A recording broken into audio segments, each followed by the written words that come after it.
Hello students, welcome you all. हम लोग my best 2 question discuss करने जा रहे हैं थर्मो एप्लीकेशन के। आपके पास में बहुत सारे माय बेस्ट 2 क्वेश्चंस आ चुके हैं। हर एक ब्रांच ने डालना स्टार्ट कर दिया है। मैकेनिकल में आपने फ्लूइड मैकेनिक्स का देख लिया होगा, थर्मोडायनेमिक्स का देख लिया होगा, मशीन डिजाइन का देख लिया होगा। हर दिन हम लोग क्या करते हैं, जब क्वेश्चन डाला जाता है तो आपके साथ में 2 क्वेश्चन हम डील करते हैं और 1 क्वेश्चन आपको असाइनमेंट में देते हैं। जिस असाइनमेंट के क्वेश्चन को आप खुद सॉल्व करते हैं, आप खुद डिटेल में लिखते हैं। अब चूंकि उसको वेरीफाई करने की बारी आती है तो वेरिफिकेशन के लिए हम अपकमिंग वीडियोस में उसका सॉल्यूशन अपलोड करवा देते हैं ताकि आप वेरीफाई कर सकें कि आपका सही है या गलत। अगर मान लो न्यूमेरिकल क्वेश्चंस है तो आंसर की रिक्वायरमेंट होती है और वो आंसर आपको नेक्स्ट वीडियो में मिल जाती है। जैसे कि आज थर्मो एप्लीकेशन का है तो थर्मो एप्लीकेशन के 2 क्वेश्चन मैं डिस्कस करूंगा आपसे और 1 क्वेश्चन मैं दूंगा आपको असाइनमेंट में। उस असाइनमेंट का क्वेश्चन जो है उसका सॉल्यूशन मैं नेक्स्ट वीडियो जो आएंगे उसमें अपलोड करवा दूंगा ताकि आप देख सकते हैं। बिल्कुल। तो पिछला जो वीडियो अपलोड हुआ था वो हुआ था मशीन डिजाइन का। अब मशीन डिजाइन की जो वीडियो अपलोड हुई थी उसके असाइनमेंट जो आपको मिले होंगे, जो आपने बनाया होगा, जो आपने देखा होगा, और अगर नहीं देखा है तो पहले असाइनमेंट जाके देख लें मशीन डिजाइन का। उसका सॉल्यूशन आज हम आपसे डिस्कस करेंगे। जैसे कि क्वेश्चन था आपके पास में ये वाला क्लच प्लेट का क्वेश्चन था। ठीक है, ये क्वेश्चन आपके पास में होगा, आप स्क्रीनशॉट ले लीजिए इसका।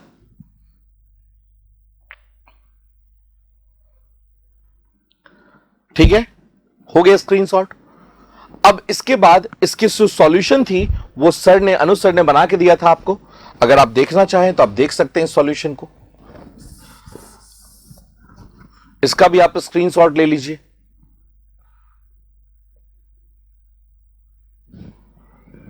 ठीक है, चलिए। अब स्क्रीनशॉट आपको मिल चुका है। आपके पास सारे फैकल्टी के कांटेक्ट नंबर हैं, आप उनसे बात भी कर सकते हैं, कोई ऐसी इशू नहीं है। सारे फैकल्टीज ने अपना नंबर दे रखा है यूट्यूब पे, तो आप बिल्कुल आराम से देख सकते हैं।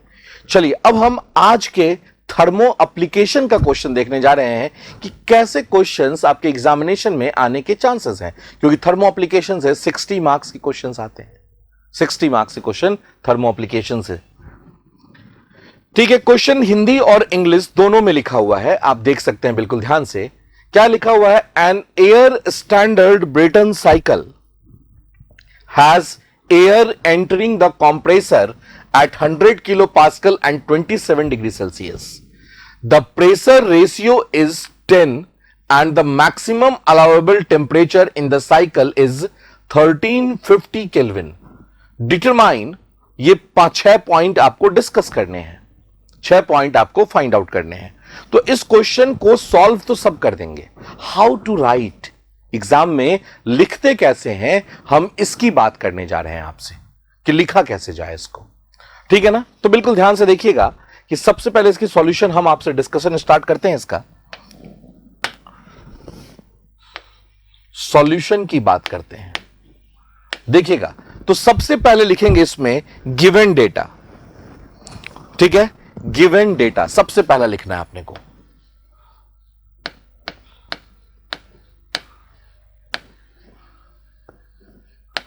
क्या क्या दिया हुआ है आपको? तो सबसे पहले प्रेशर दिया हुआ है। देखिए ध्यान से क्वेश्चन में क्या दिया हुआ है? Air standard Brayton cycle has air entering at pressure. Inlet pressure आपको दिया हुआ है, नहीं, inlet pressure P1, inlet pressure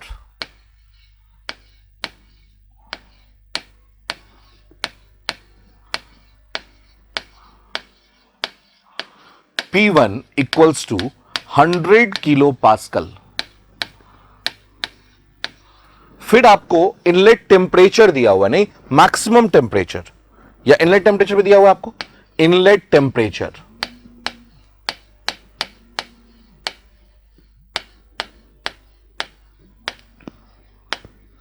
inlet temperature T1 कितना? 300 केल्विन। और मैक्सिमम अलाउेबल टेम्परेचर भी दिया हुआ है शायद आपको मैक्सिमम अलाउेबल टेम्परेचर भी दिया हुआ है, कितना? 1350 maximum temperature.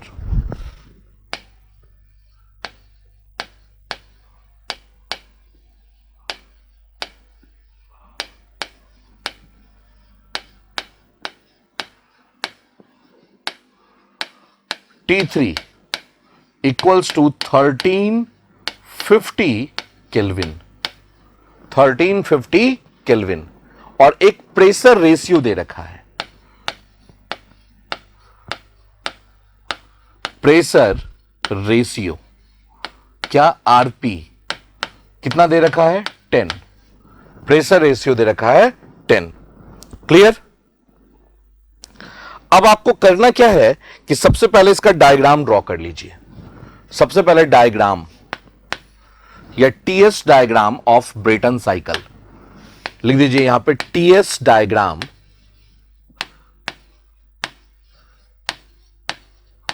Of Brayton cycle.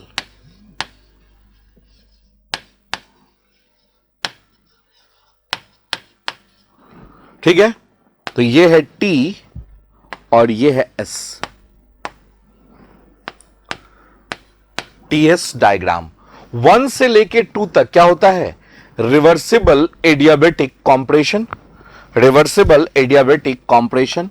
तो यहां हो जाएगा आइसोएंट्रोपिक 1 से 2, 2 से 3 कांस्टेंट प्रेशर, 3 से 4 रिवर्सिबल एडियाबेटिक, 4 से 1 कांस्टेंट प्रेशर। ठीक है ना, ये है P इक्वल्स टू कांस्टेंट, ये है P इक्वल्स टू कांस्टेंट। एक काम करते हैं, सारे टेम्परेचर फाइंड आउट कर लेते हैं पहले। तो अगर हम बात करें फ्रॉम 1 to 2, फ्रॉम 1 to 2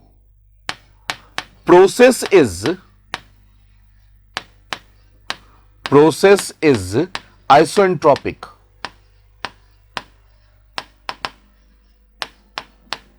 तो आप लिख सकते हैं T2/T1 equals to P2/P1 to the power gamma -1/गामा। बिल्कुल आराम से लिख सकते हैं, कोई दिक्कत वाली बात नहीं है। अब अगर बात करें तो P2/P1 की वैल्यू आपको दिया हुआ है, T1 की वैल्यू दिया हुआ है, तो T2 इक्वल्स टू हो जाएगा T1 कितना है, 300 into 10 to the power 0.4 divided by 1.4। So from here you can find the value of T2। जब इसको सॉल्व करेंगे तो T2 की वैल्यू आ जाएगी 579.2 केल्विन, 579.2 केल्विन। ये हो गई T2 की वैल्यू। इसके बाद अगर हम बात करें प्रोसेस 3 to 4,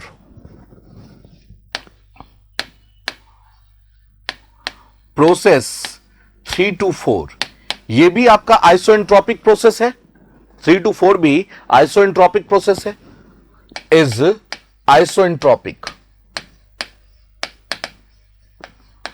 तो आप लिख सकते हैं T3/T4 equals to P3/P4 to the power gamma -1/गामा। अब देखो ध्यान से, P1 और P4 बराबर है और P3 और P2 बराबर है, तो यहां से आप T4 की वैल्यू नहीं निकाल सकते हैं क्या, because you know the value of T3।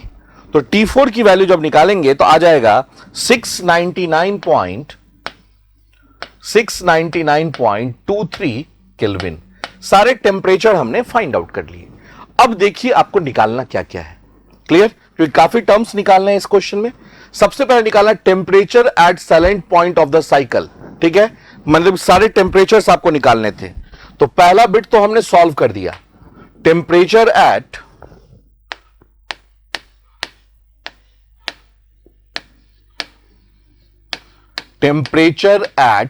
Different point. तो सबसे पहले T1 कितना दिया हुआ है, 300 केल्विन दिया हुआ है। T2 अभी जस्ट निकाल दिया, कितना आ गया T2 की वैल्यू, T2 भी जस्ट निकाला 579.2 केल्विन। ये लिखना पड़ेगा आपको ऐसे, 579.2 केल्विन। T3 आपको दिया हुआ है 1350 केल्विन और T4 आपने अभी निकाला 699 पॉइंट समथिंग ना, देख लीजिए एक बार, 699.23 केल्विन। तो ये निकल गया पहला, टेम्परेचर एट डिफरेंट पॉइंट्स। अब देखिए नेक्स्ट क्वेश्चन क्या पूछ रहा है इसी में, बोल रहा है compressor and turbine work per unit mass of air. तो कंप्रेसर एंड टरबाइन वर्क की बात कर रहा है। तो देखिए कंप्रेसर वर्क सबसे पहले निकालते हैं। सेकेंड, कंप्रेसर वर्क,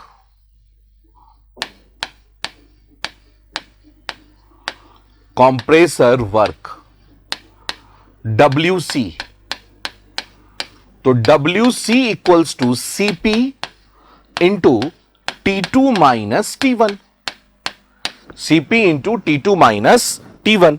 अब आपको CP की वैल्यू पता है कितना, 1.005, T2 की वैल्यू पता है 579.2 और माइनस T1 300। तो इसको सॉल्व कर लेंगे तो WC की वैल्यू आ जाएगी। तो WC की वैल्यू आ गई कितनी, 280.280.596 किलो जूल पर KG. Clear, that is the value of WC। अब आपको टरबाइन का वर्क भी निकालना है, तो टरबाइन के वर्क का फॉर्म, टरबाइन कहां से कहां तक है, 3 से लेके 4 तक। तो अगर हम बात करेंगे turbine work, turbine work WT, तो WT इक्वल्स टू हो गया CP into T3 minus T4। तो T3 की भी वैल्यू आपको पता और T4 की वैल्यू पता है, तो इसको सॉल्व करेंगे तो आ जाएगा टरबाइन वर्क कितना आ जाएगा, 654.02 किलो जूल पर केजी। ठीक है ना। इसके बाद क्या पूछा है आपसे, इसके बाद आपसे पूछ रहा है net work output and work ratio. तो net work output W net, third W net equals to क्या हो जाएगा, W turbine minus W compressor. तो W नेट इक्वल्स टू, आप W टरबाइन का वर्क आपने निकाल लिया 654.02 माइनस 280 कितना आ जाएगा, 373.42 किलो जूल पर केजी। फिर आपको निकालना है वर्क रेशियो। तो वर्क रेशियो बराबर क्या होता है, वर्क रेशियो WR। तो वर्क रेशियो इक्वल्स टू होता है W net upon W turbine. तो W नेट कितना, 373.42 बाई W टरबाइन कितना, 654.02। तो इसको सॉल्व करेंगे तो वर्क रेशियो आ जाएगा। तो वर्क रेशियो कितना आ गया, 0.57, 0.57 ये आ गया वर्क रेशियो। इसके बाद नेक्स्ट क्या कह रहा है निकालने के लिए, thermal efficiency of the cycle, thermal efficiency of the cycle. ठीक है ना। तो थर्मल एफिशिएंसी कितना हो जाएगा, thermal efficiency, efficiency TH, output by input. तो आउटपुट कितना, W net upon Q supplied. अब सप्लाई हीट कहां से कहां तक हुआ है, 2 से लेके 3 तक, 2 से लेके 3 तक। तो आप लिख सकते हैं W नेट की वैल्यू तो आपको पता है ना, 373.42 by CP into T3 minus T2। तो एफिशिएंसी TH निकल जाएगा, थर्मल एफिशिएंसी यहां से। तो थर्मल एफिशिएंसी कितनी आ जाएगी, तो थर्मल एफिशिएंसी की वैल्यू आ जाएगी 48.2%, 48.2%। ठीक है। फिर क्या निकालना है आपको थर्मल एफिशिएंसी के बाद, देखिए ध्यान से, specific air consumption in KG per kilowatt hour. Thermal efficiency, sorry air consumption की बात करते हैं नहीं, तो specific air consumption, fifth specific air consumption. ठीक है ना, स्पेसिफिक एयर कंजम्पशन। ठीक है, SAC से इसको दिखा देते हैं। तो क्या हो जाएगा, 3600 upon W net, SAC equals to 3600 upon W net. कितना 3600 अपॉन डब्ल्यू नेट की वैल्यू आपने निकाल रखा है 373.42। तो यहां से आप निकाल सकते हैं SAC कैलकुलेटर की मदद से, कैलकुलेटर अलाउड होता है। तो कितनी आ गई वैल्यू सॉल्व करके इसको 9.64 kg पर किलोवाट आवर। क्लियर? इसके बाद क्या निकालना है आपको लास्ट, देखिए ध्यान से, improvement in the thermal efficiency of the cycle if regenerator with 100% effectiveness is incorporated in the cycle. मतलब कि जो इफेक्टिवनेस है वो उसकी 100% है। वैसे बेसिकली 70% 80% देता है, लेकिन चूंकि क्वेश्चन थोड़ा ज्यादा बड़ा हो गया था तो आपको बोल दिया 100% देने के लिए। नहीं तो रीजनरेशन देखिए ध्यान से क्या होता है। अगर हम बात करेंगे रीजनरेशन की तो 6th में आपको एक साइकिल ड्रॉ कर देना पड़ेगा। तो ये है T और ये है S। 1 से 2, 2 से 3, 3 से 4 और ये हो गया 4 से 1, 4 से 1। ये नॉर्मल साइकिल है। जब रीजनरेशन करेंगे तो सप्लाई, हीट सप्लाई कम हो जाती है, हीट सप्लाई जो है वो कम हो जाती है। लेकिन आपको यहां कह रहा है कि 100% इफेक्टिवनेस होनी चाहिए, 100% इफेक्टिवनेस होनी चाहिए। तो क्या हो जाएगा आपका ये T2 डैश, अगर ये है आपका 2 डैश ये पॉइंट और ये पॉइंट है 4 डैश, तो क्या होना चाहिए T2 dash equals to T4 dash, T2 dash equals to T4 dash, तभी तो होगा T2 dash equals to T4 dash. तो यहां से आप हीट सप्लाई निकाल सकते हैं CP equals to, sorry QS equals to, तो QS इक्वल्स टू आ जाएगा CP into T3 minus T2 dash, और इसकी जगह पे आप T4 डैश या T4 लिख दीजिए, कोई दिक्कत नहीं है क्योंकि दोनों सेम वैल्यू होगा। T3 और T4 सेम होना चाहिए ना आपका, ऑब्वियस बात है, क्योंकि 100% जब है तो ये और ये बराबर और ये और ये बराबर। क्लियर? तो बिल्कुल ध्यान रखिएगा। तो यहां से आप निकाल सकते हैं CP T3 कितना 1350 और माइनस T4 अभी जस्ट आपने निकाला 699.23, 699.23। अब आपको एफिशिएंसी निकालनी है, तो एफिशिएंसी क्या हो जाएगा, डब्ल्यू नेट में तो कोई चेंजमेंट नहीं है, डब्ल्यू नेट में कोई चेंजमेंट नहीं है, और हीट सप्लाई आपने निकाल रखा है CP इंटू 1350 माइनस 699.23, पुट कर दीजिए, निकल जाएगा एफिशिएंसी। तो सब सॉल्व करेंगे इसको तो एफिशिएंसी की वैल्यू आ जाएगी 57.09, 57.09%। क्लियर?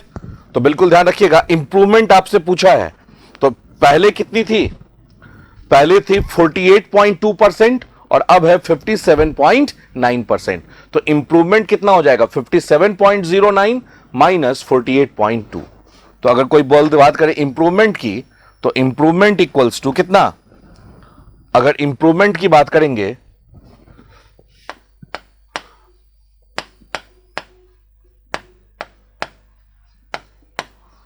तो ये हो जाएगा 57.09 माइनस 48.2, 57.09 माइनस 48.2, तो ये आ जाएगा 9.7%। क्लियर? थोड़ा सा क्वेश्चन बड़ा था तो थोड़ा सा टाइम ज्यादा लगेगा इसमें। ठीक है, ये क्वेश्चन आपके एसएससी जेईई में पूछा हुआ, जितने भी रिजल्ट आए उन सब रिजल्ट को मार्क करने की आदत डालिए, दैट विल बी बेटर। जैसे मान लो यहां पे डब्ल्यू टरबाइन है, तो डब्ल्यू टरबाइन आ गया तो इसको बॉक्स में बंद कर दिए। क्लियर? डब्ल्यू नेट आ गया तो इसको बंद कर दिए, ताकि आंसर फोकस होगा। सबको मत बंद कर दीजिएगा, जो मेन मेन रिजल्ट हो जो निकालना था उसी को बंद कीजिएगा।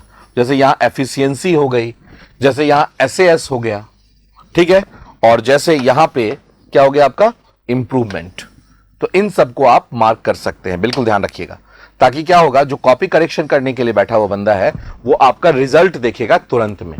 ठीक है, रिजल्ट देखता है बहुत टाइम, अगर मैच कर जाता है तो नंबर पूरे के पूरे में मिल जाते हैं, क्योंकि क्वेश्चन बड़े बड़े क्वेश्चन में, क्योंकि पता है उनको स्टेप सही है तभी तो रिजल्ट आया है। क्लियर? तो बिल्कुल ध्यान रखिएगा, इस टाइप से आप क्वेश्चंस पे अटेम्प्ट ले सकते हैं। ये था पहला क्वेश्चन। अगर हम दूसरे क्वेश्चन की बात करें तो दूसरे क्वेश्चन भी हमने लिया है क्या, describe the different operation of Rankine cycle, ठीक है, derive also the expression for its efficiency. तो रैनकाइन साइकिल को एक्सप्लेन करना है, कौन कौन से प्रोसेस होते हैं रैनकाइन साइकिल में। तो देखो ध्यान से, अगर हम इसके आंसर की बात करें, इसके आंसर्स की बात करते हैं रैनकाइन साइकिल में, तो देखिएगा ध्यान से बिल्कुल। सबसे पहला चीज क्या है, आप इसका ब्लॉक डायग्राम बनाइए। तो रैनकाइन साइकिल में क्या होता है, आपका एक बॉयलर होता है, पावर प्लांट की बात करते हैं, नहीं तो आप इसको ना बना के आप सीधा टीएस डायग्राम बना, प्रोसेस लिख सकते हैं, process in Rankine cycle, process in Rankine cycle.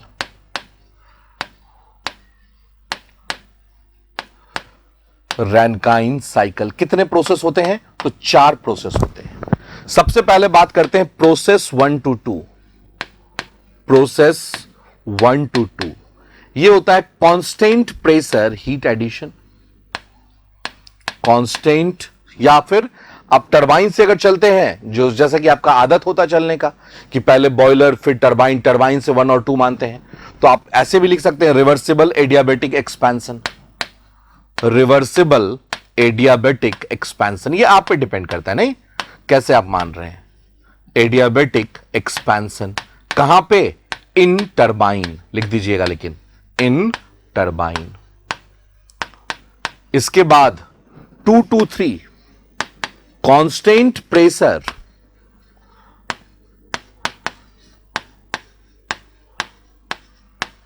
Heat rejection, heat rejection in cooling tower, in cooling tower.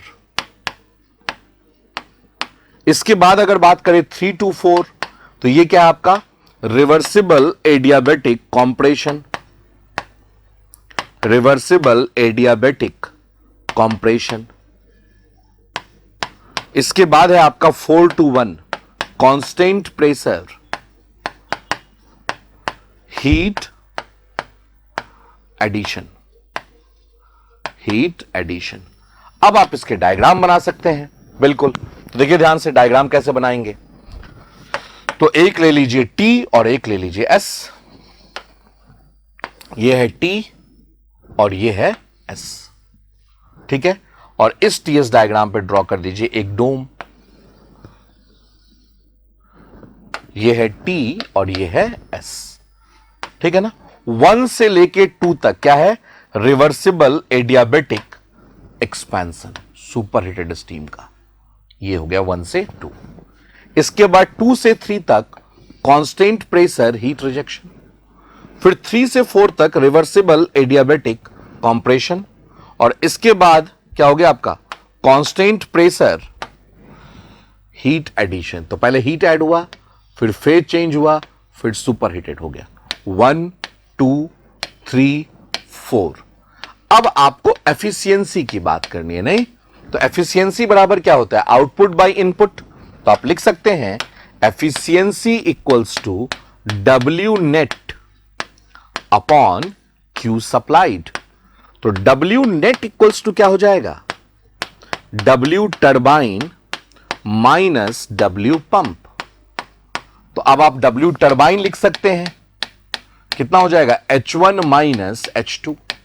W pump लिख सकते हैं H4 माइनस H3। तो W नेट लिख सकते हैं कितनी, H1 minus H2 minus H4 minus H3। जब से ही निकल गया तो आप Q सप्लाइड भी लिख सकते हैं, 1 से 4 हो रहा है, तो CP इंटू, अगर हम बात करें, या CP छोड़ दीजिए क्योंकि CP तो कैंसिल ही हम कर रहे हैं लगातार, तो CP नहीं लिख के लिख दीजिए सीधा H1 माइनस H4। तो एफिशिएंसी इक्वल्स टू हो जाएगा H1 minus H2 minus H4 minus H3 और upon H1 minus H4 upon H1 minus H4। तो ये हो गई आपकी एफिशिएंसी। बिल्कुल इतना ही काम आपको करना था। कुछ क्वेश्चंस बड़े भी आ सकते हैं, कुछ क्वेश्चंस छोटे भी आ सकते हैं, तो आपको इसके लिए टेंशन नहीं लेना है। अगर देखो एवरेज निकालते हैं स्टूडेंट तो एक क्वेश्चन पे 6 नंबर आते, 6 मार्क्स, 6 मिनट का टाइम मिलता है आपको लिखने के लिए। तो कुछ क्वेश्चंस आप 4 मिनट में भी लिख देंगे, तो कुछ क्वेश्चन के लिए आपको 8 मिनट भी टाइम देना पड़ सकता है। लेकिन आप टाइम दीजिए, बिल्कुल ध्यान रखिएगा इस चीज को, नहीं। और इसी क्रम में एक असाइनमेंट आपके लिए है जिसका सॉल्यूशन आपको अगले वीडियो में मिलेगा, नहीं। तो सबसे पहले तो आप इसका स्क्रीनशॉट ले लीजिए। So that the air standard efficiency of auto cycle depends on compression ratio only. ये क्वेश्चन है आपके लिए, इसका स्क्रीनशॉट ले लीजिए और इसका आंसर बड़े प्यार से, बड़े अच्छे से तैयार कीजिएगा, ठीक है। ये आपका प्रैक्टिस सेशन है, ये आपका प्रैक्टिस सेशन है। बहुत जरूरी है प्रैक्टिस की, और प्रैक्टिस के क्रम में ही इंजीनियर्स एकेडमी ने आपके लिए टेस्ट सीरीज लॉन्च किया है। इस टेस्ट सीरीज की खासियत क्या है कि ये नंबर ऑफ टेस्ट है। इसमें आप ऑफलाइन मोड में भी दे सकते हैं, ऑनलाइन मोड में भी दे सकते हैं। अगर ऑफलाइन की बात करेंगे तो रांची, नागपुर, कानपुर, भोपाल, दिल्ली, मुखर्जी नगर में, जयपुर, पटना, प्रयागराज, अजमेर, लखनऊ, इन सब जगहों पे आप टेस्ट दे सकते हैं ऑफलाइन में। और ऑफलाइन के लिए जो फी रखा गया वो है 999, ठीक है, दैट इज नॉमिनल फी। और अगर आप ऑनलाइन मोड में टेस्ट देना चाहते हैं तब भी आप दे सकते हैं, वो 499 पे। जब आप टेस्ट देंगे तो आपका कॉपी करेक्शन किया जाएगा, कहां आपका मार्क्स डिडक्ट हो रहा है वो लिखा जाएगा, बल्कि बाकायदा रिमार्क कि आपकी राइटिंग अच्छी नहीं है, आपने कलर पेन यूज नहीं किया है, आपने डायग्राम नहीं बनाया है, आपका कैलकुलेशन मिस्टेक है। और इसके बाद फिर गूगल मीट के जरिए हम लोग आपको बताएंगे भी कि ये प्रॉब्लम है, ऐसे लिखते तो आपको इतना नंबर मिलता, नहीं। तो बहुत ब्यूटीफुल टेस्ट सीरीज है, बहुत बढ़िया टेस्ट सीरीज प्लान किया गया है, तो प्लीज ज्वाइन कीजिए, ठीक है। एक टेस्ट तो शायद 25 तारीख को ही है, मतलब कि कल ही है, तो बिल्कुल ध्यान रखिएगा इस चीज को और बिना टाइम वेस्ट किए हुए प्रिपरेशन स्टार्ट कर दीजिए, क्योंकि टाइम बहुत ज्यादा मिलता नहीं प्रिपरेशन के लिए। फिर मिलेंगे अगले वीडियो के साथ में, तब तक के लिए thank you and all the best. If you really like the video, please hit the like button, share the video, subscribe to our YouTube channel and press the bell icon for the latest updates. Thank you.